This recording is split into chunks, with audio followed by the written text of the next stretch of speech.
Okay, right yan. Welcome back sa Rapido TV. Kumusta po mga kaibigan? At palagi lang po mag-iingat saan man po tayo naroon. At ito nga panibagong araw, panibagong reaction video na naman po ang ating gagawin. At dito po tayo sa pag-iimbestiga kay Pastor Quiboloy. At iimbestigahan na po ito sa Senado ang mga aligasyon laban po dito kay Pastor Quiboloy. Actually, matagal na po ang mga aligasyon na ito mga kaibigan. Siguro nung una ay hindi napatunayan itong mga aligasyon na ito. Pero sa ngayon po nakikita ko po mga kaibigan parang tagilid po dito si Pastor Quiboloy. Mukhang susunod po ata ito kay Senior Aguila.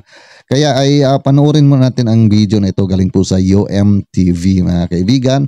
Nado.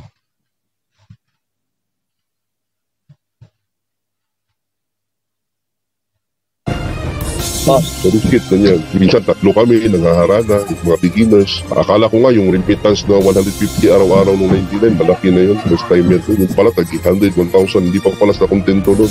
Testimonya ng dalawang nagpakilalang dating miyembro ng religious organization ni Apollo Quiboloy ang ipresenta ni Senate Deputy Minority Leader Risa Hontiveros matapos umanong lumapit sa kanyang opisina. Isa rito si alias Jackson. Kwento niya, 15 anyos pa lamang siya nang mahikayat na pumasok sa isang youth camp kung saan pinagsulisit siya kasamang iba pang menor de edad. At nang hindi naabot ni Jackson ang kota, sampal umano ang inabot niya. Noong 2000, hindi ko malimutan, higit 50 yung pinalo doon sa gym. Alam mo yung pumapalo, yung parang kapalo ng ahas? Paano mo nalaman na si Quiboloy yung nag-order nun at hindi lang yung mga underlings niya? Una kasi, pinipilusit niya lahat. Nasabi niya ganyan, naparusahan niya tapos magagalit niya siya, tapos inuutusan niya yung ministro. 15 anyos lamang din si Arlene Stone nang dinala mula Davao papuntang Maynila para obligahing mamalimos. Kaya po kami pinapapanggap na bilang estudyante at mga pipi at bingi para kami po ay makakuha ng mga simpatiya sa mga tao at malaki po ang aming remittance. At kapag hindi sila nakabenta, mayroon din umanong parusa. Ako po ay nakaranas mismo ng pamamalo galing kay Quiboloy. It was 60 slashes po at ako din po ay nakaranas na babatukan ni Quiboloy. At ako din po ay nakaranas na ipahiya sa harapan ng mga members at workers ni Quiboloy. Bilang pastoral po, ako po ay nagmamasahe ni Quiboloy at sa kanyang mga spiritual wives. At noong una po akong magsalita, in 2019, ako po ay inalok nila na bayaran upang manahimik. Ayon kay Senator Hontiveros, meron ding umanong tinatawag na innermost circle kung saan inoobliga umano ang mga miyembrong babae na magserbisyo kay Quiboloy. Paghahanda ng kanyang pagkain, inis o paglalaban ng kanyang mga damit, pero pati pagpapaligo sa kanya at saka pagmamasahe sa kanya, at sila daw ay inoobligang magkaroon ng sexual relations. Parang si Senior Aguila lang ata yung istorya na ito mga kaibigan. Magkaparehas po sila. Meron pong magliligo, meron pong magpapakain at meron din pong mga babae na ginagalaw. Grabe po ito. Talagang hindi maganda. Nagpakita rin ng screenshots ang senadora mula sa kanilang informant kung saan nakasaad ang mga utos gaya sa pamamalimos at parusa sa mga lalabag. Ngayon, taon lang po ang screenshot na ito.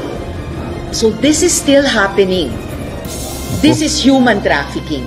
Suportado ng mambabatas kung maghahain ng reklamo ang mga tetestigong biktima at mga grupo laban kay Quiboloy bilang tiwala ito na hindi umano malayong mangyari sa religious leader ang nangyari kay Senior Aguila. Kabilang sa tinitingnang resulta ng senadora ay ang pagsuri sa mga batas laban sa human trafficking at pagpapatupad sa mga batas na nagpoprotekta sa mga kababaihan at kabataan. Tiniyak ni Senator Hontiveros na kanya ring iimbitahan sa pagdinig ang religious leader. Nanawagan din ng senadora sa Department of Justice o DOJ na maglabas ng Immigration Lookout Bulletin o ILBO laban kay Quiboloy para mabantayan ang posibleng paglabas nito ng bansa. Sinisika pa ng UNTV News na makuha ang panig ng kampo ni Quiboloy. Jorlin Delgado, UNTV News. So, right yan mga kaibigan. Di ba? Sa balitang ito, halos magkaparehas lang po sa mga pinagagawa din po ni Senior Aguila.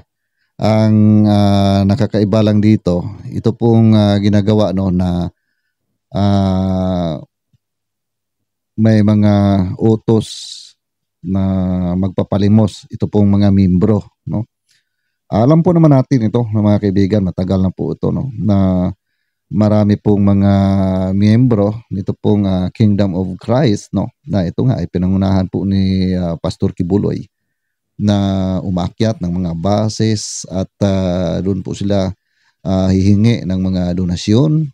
Actually, hindi naman po pinipilit yung mga tao, pero ang masaklap lang dito kasi meron palang kuta itong mga tao na gumagawa po ng panghihingi ng donasyon, mga kaibigan. Yun ang masaklap doon, no?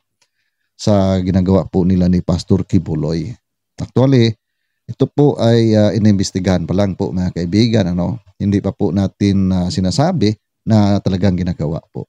Malalaman po natin yan kung ito po ay maiimbestigahan na po at mapatunayan na ginagawa nga ito nila ni Pastor Kibuloy sa mga miyembro, lalong-lalo na po sa katulad po dito na mga inuutusan nila na mamalimos o hihingi po ng mga donasyon, mga kaibigan. Ang mga paratang na ito o aligasyon na ito, mga kaibigan, ay kahit nga po sa Amerika ay meron po, no, itong si Pastor Kibuloy. Kaya nga ay nasarado yung pong kanyang SMNI YouTube channel, di ba, mga kaibigan, dahil nga ay bine-breakdown po ng YouTube. Dahil na nga ay parang nawanted ata itong si Pastor Kibuloy. Hindi ko masyadong na sundan yung balita, mga kaibigan, ano. Kaya ay nawala po yung SMNI YouTube channel, mga kaibigan. So, kung ano po ang ginawa o ano po yung mga nalalaman natin, no, na mga nangyayari doon po sa kapihan na pinangunahan po ni Senior Aguila, halos magkaparehas lang po dito, no. Kunti lang po ang kaibahan nila, mga kaibigan. Dahil sa si Senior Aguila, wala naman pong nagsasabi na inuutusan po sila, no, na mamalimos, maghingi ng mga donasyon.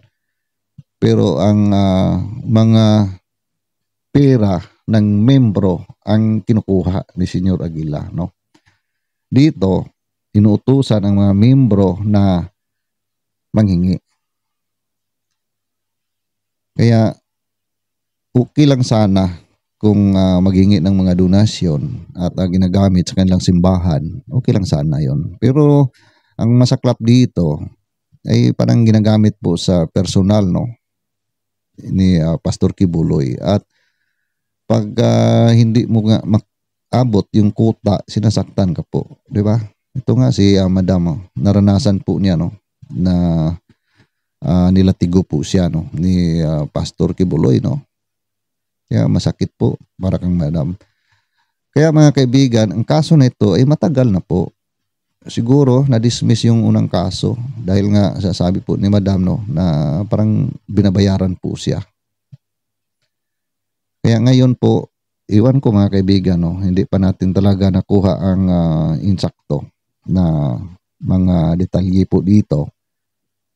Kung nabayaran po si Madam noong sabi niya ay 2019, tinanggap kaya ngayon or hindi niya tinanggap? Kung tinanggap niya yon, bakit ay lumitaw po siya ngayon na magsasalita na laban kay Pastor Kibuloy? So, di ba, mga kaibigan? Pero hindi pa natin yan alam, kung tinanggap ba niya yung pong pera. Pero sa palagay ko, hindi siguro, mga kaibigan. Kasi kung tinanggap po niya yon, hindi na siya magreklamo pa dito. Baka sinusubukan po siyang suhulan pero hindi niya tinanggap, mga kaibigan. Kasi ito nga lumitaw po siya at siya nga ang isa sa witness ngayon, no, nating nakikita.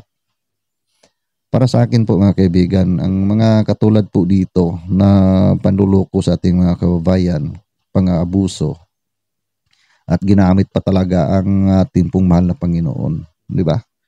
Malaking kasalanan po ito sa mata ng tao at sa mata ng Diyos, na dapat po talaga ito ay maparusahan pagka ito po ay mapatunayan na talagang ginagawa po, mga kaibigan. Katulad po kay Senior Aguila, at sa kanyang mga korones. Ayan, at nakulong na po mga kaibigan. Kung ito po ay mapatunayan, itong si Pastor Kibuloy, ginagawa po niya, dapat po ay makulong din po ito. Pagbayaran po niya ang mga ginagawa po niya na pang-abuso sa ating mga kababayan. Di ba? At hindi lang po mga ordinaryong pang-abuso ang ginagawa mga kaibigan. Grabe po. Mga babae din po ay pinakialaman. Katulad lang din po sa nangyayari sa kapihan. Pero dito parang wala ata yung pinagpaasawa yung mga minor de edad. Kaya meron po silang kaibahan. Meron pong kunting kaibahan. Pero doon po sa kanila pong mga ginagawa na panluloko ay halos magkaparehas dahil ang ginagamit po nila ang ating pong mahal na Panginoon na sila daw yung pong anak ng Diyos.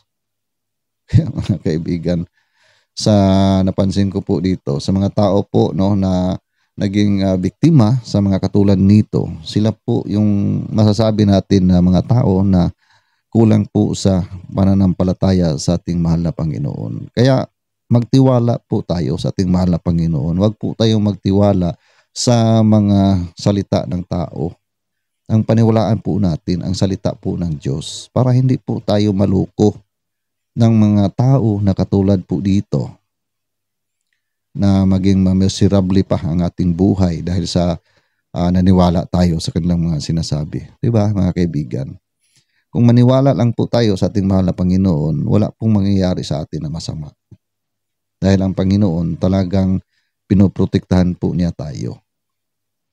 Basta tayo po ay lumalapit po sa Kanya. Kaya yun lang po Kasi marami na po ang mga ating nabalitaan na katulad dito na nagpamembro at yun nga ang mga nangyayari niluloko lang po sila, inaabuso. Di ba mga kaibigan? So kawawa naman po Pero yun nga na dapat nating isipin na ang ating Panginoon lamang ang ating pong paniniwalaan.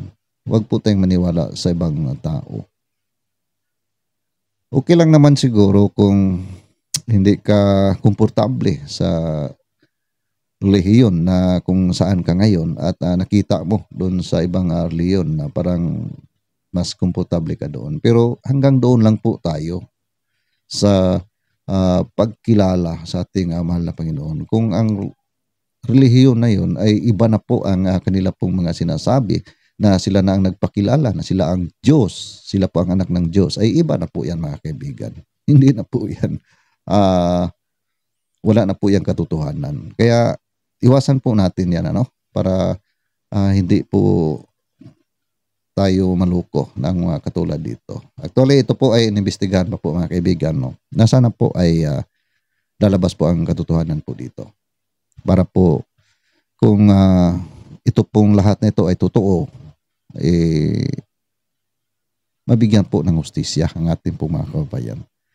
So, pag-i-comment lang po ang inyong mga komento dito po sa ating tinatalakay. At kung nagustuhan po ninyo ang video na ito, paki-like naman po at paki-share mga kaibigan. At see you po sa next video ko at ako po muli ay magpapasalamat sa lahat po ng mga sumusuporta sa aking YouTube channel, gamit sa aking Facebook page at sa ating mga kababayan dyan, Luzon, Visayas at Mindanao at sa ating mga ka-OFW. Palagi lang po tayong mag-iingat saan man po tayo naroon. At see you po sa next video ko. God bless, Lubas. Ingat.